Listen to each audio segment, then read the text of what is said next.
Hello, everyone. Rabbi Abe here. Well, I'm very excited, first off, because Sunday, June 30th is going to be the special seminar that I'm going to give on the secret of angels and holy names, how to use them for our betterment, spiritual growth, how to bring more abundance into our life, protection, direction, healing, more love.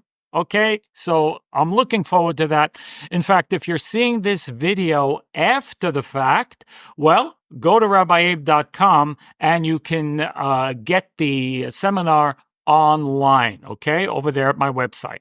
But today we're going to discuss the negative forces, negative angels, what to be careful from. We need to be careful, but we first need to know how negative angels work. Now, of course, the key negative angel from all the angels, we call it Satan. In English, people call it Satan. In Hebrew, Satan. He has a name. We've mentioned it in other places. The name is S-A-M and then E-L. Most angels have the name E-L or L, which is a reference to the force of the Creator, one of the names, because that's what gives it force. It gives it the power, one way or the other, meaning for positive or for negative. But we are here to understand, well, how the negativity work. What's a sin? I mean, is there such a thing as a sin? I mean, do you disrupt the flow of God, the godly force? We learn in the Kabbalah that the force of the Creator is an endless force of beneficence. That never stops. So how does this actually work? I mean, how do negative angels affect us? And what do we really need to be careful of? Well, there's a certain mechanism and as to how negative angels work. Whenever we use the word negative, we have to be aware that negative simply means this, drawing to itself. Okay? Something that draws away. What's a negative person? Sometimes we're all sometimes negative. We're drawing for ourselves. We can draw other people's energy for ourselves, our own needs, our own benefit. Physical things we can draw for ourselves, and that's not considered a positive thing when it's only for ourselves. Certainly we need to receive in life, absolutely. But it shouldn't be only in a selfish way, okay? Selfishness is considered, by most of us as not something desirable. And there is a mechanism of how this works, how energy operates when we do choose to be selfish, if you will. So, again, there's a mechanism. Things don't just happen by chance. Things don't happen by coincidence. But there is an absolute mechanism as to the dynamic, if you will, of how energy flows, positive and negative. So that's what we're talking about. So negative angels are those angels that draw away. That's what they are. They are forces of negativity, we call it. But that means they are like drawing. They're like, if you've heard of a black hole, what does a black hole do? It sucks away everything. It sucks away even light, okay? It draws to itself. Now, the mechanism in general of negative angels is that's what they do. They draw away. They draw away from us. But it's not that simple because angels have to operate by the system, the same system that we all must operate. There's a system in the creation, and we have physical examples of how metaphysical forces operate. As an example, we have the sun. Now, the sun shines all the time. I know, even though we'll go to the beach to see the sunrise and sunset, yeah, but we all know, I hope, that in reality, the sun isn't rising, it's not setting. The sun doesn't move okay? It's fixed in its place, but rather Earth turns, okay? So from our perspective, we see the sun going up and down, but it's us who are changing the perspective, right? We're turning, the sun never moves. So the Zohar says the sun is an analogy to the Creator's light. Never moves, it's constant, it's endless, it's always, doesn't change. And we can say that about the sun. It doesn't move, it doesn't change, and so on. But the moon has no light. What do we learn from the moon? The moon has no light of its own. And the moon only gets light from that which is reflected from the sun. Now, how do we understand this with reference to angels? Well, we're speaking specifically about negative angels here. We did a preliminary class on angels in general, what they are, and I'm very excited that we're going to have this seminar on June 30th, all about secretive angels, how to use them, and what their powers are, all different things, daily angels, healing angels, abundance angels, relationship angels. We're gonna cover it all, man. This is gonna be really great. But be that as it may, you'll go to the rabbieabe.com and you can go register over there if you're interested in that, Sunday the 30th. And if you're watching this video again after the fact, well, you'll be able to get it online on the website at rabbieabe.com. But how do these negative angels work? What do we need to be careful? How do we understand this? There's a secret. And the secret is that negative angels have no force of their own. What does that mean? The moon has no light of its own. It only has light from what it receives from the sun. True? True. And so negative forces, negative angels, have no power on their own in our individual life.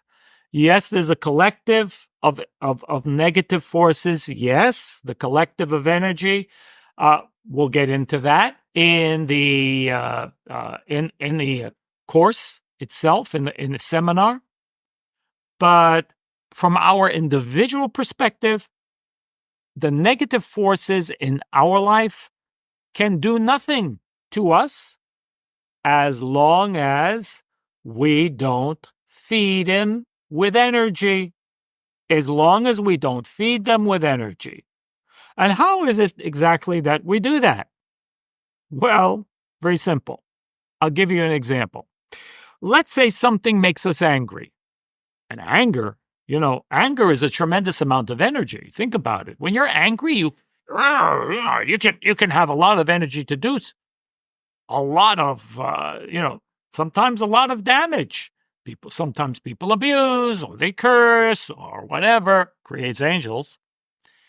But be that as it may, a person is energized in that moment. Now, you might feel badly after, but certainly one thing is for sure. This energy doesn't stay with us. Energy that comes as a result of a negative behavior, okay, or anger, jealousy, or whatever that behavior, negative emotional state, we can get a lot of power, a lot of energy somehow. We don't get to keep it. Now, in Hebrew, there's a wonderful word. It's called Aveira. Aveira. What is an Aveira in Hebrew? To sin, a transgression. Means you're bad? Does it mean you're bad? You did something wrong? No, not necessarily. Who's to say? I mean, the Creator himself is not judging us. We're not judged by God. God gives. The Creator gives always. However, remember, there are forces here put into place by the Creator to facilitate the creation. And these forces can become activated. Now, as we said before, negative forces have no energy of their own. They can do no harm or cause no blockages as long as we don't feed them. How do we feed them? Well, when we got angry that time, and anger is, of course, not a positive attribute, it's considered a transgression, avera. Now, this word avera is a beautiful word. Why in Hebrew? Because it comes from the word lavir, which means to transfer over. Transfer what? Oh, transfer the energy that I took, I robbed. In fact, that's the way the Zohar explains it.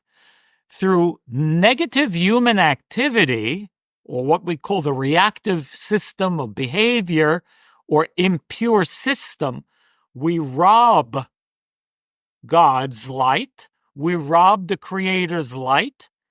We draw this energy in. We do our damage. And then we transfer.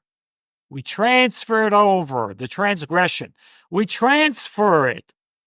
And who gets it? Like this, we might think, well, I don't have it anymore. I don't have that energy anymore. Must be it went back to wherever I got it from. No, it doesn't. It doesn't work that way. It becomes transferred over to the negative angels. My negative angels, we all have them. Negative forces captures it. And what does it do with this? Oh, creates a mess. Generally in our life, it can create blockages for us.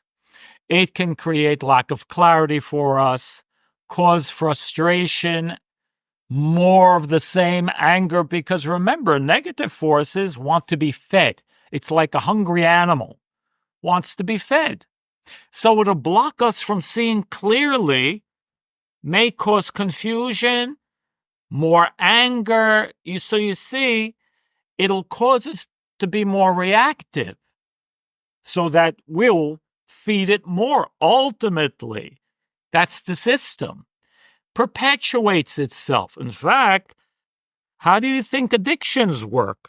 That's also the basis, the metaphysical basis of addictions, that we keep doing even more of the thing that we got energy from, but the energy doesn't stay. It gets passed over, transferred over to our own negative forces, causes us more blockages, and those blockages causes us to feel a lack of energy, so we become, we look to how we can replenish that energy better, quicker, faster, in whichever way, which I won't go into that right now. But this is a system. This is how negativity works.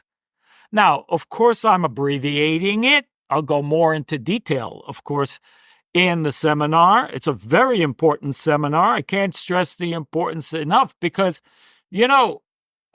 most of our life is sort of not being run by exactly, but we are involved without knowing it with angels. You leave the house without something that you needed to have with you. And as you're walking down the steps of your porch, suddenly you remember. You hear a voice in your head, if you're aware of it or not. An angel said, you forgot. Go back. Now, what makes the difference if you remember when you're already halfway there, or you remember just as you're walking out the door?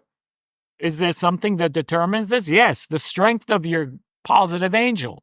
The strength of the angels. We create angels. How do we do that? How to create stronger angels? Well, we're going to talk about that because it's possible for us to create weak angels and they'll be less supportive, or strong angels in a positive way that will be supportive of us and help us, strengthen us, or negative angels to whatever degree their strength is, well, affect us a little bit or affect us a lot. There is that as well. So we need to learn, obviously, more and more. The more we learn about the system, the more we learn practically how to use the system, the better off we're going to be. We're not here alone. I mean, this is what we need to understand. We're not alone. We're not operating on our own. Only our ego tells us, yeah, I'm making my decisions, and, if not me, who else? Well, we're constantly being influenced. We just don't know how. True, we can influence the influence, okay? Which is why we're here. But the free will that we actually have is generally not what we think it is. We are influencing our decision-making process, the robotic one, when we truly have free will. And the only time we truly have free will is only on those occasions when we need to go out of a box. We need to make a difficult decision. We come to a challenge. We come to a fork in the road. And we're able to rise above our nature and make the right decision for us in that moment. It's going to require overcoming. When we do that, we choose a destiny. Better angels, better circumstances. Perhaps I break some of the negativity. Perhaps I take away, I rob some of those negative angels of the light that I gave them originally. There's a way to do that. We need to learn how. Okay? Yes, we need to take it away. Just like we gave it over, we can take it back. Take it back. Retrieve it. I don't say it's necessarily that easy, but we need to do it. If we're to recoup our energy, we can be drained, we can be low, depressed, because we're missing energy. We gave the energy over someplace else. We need to take it back.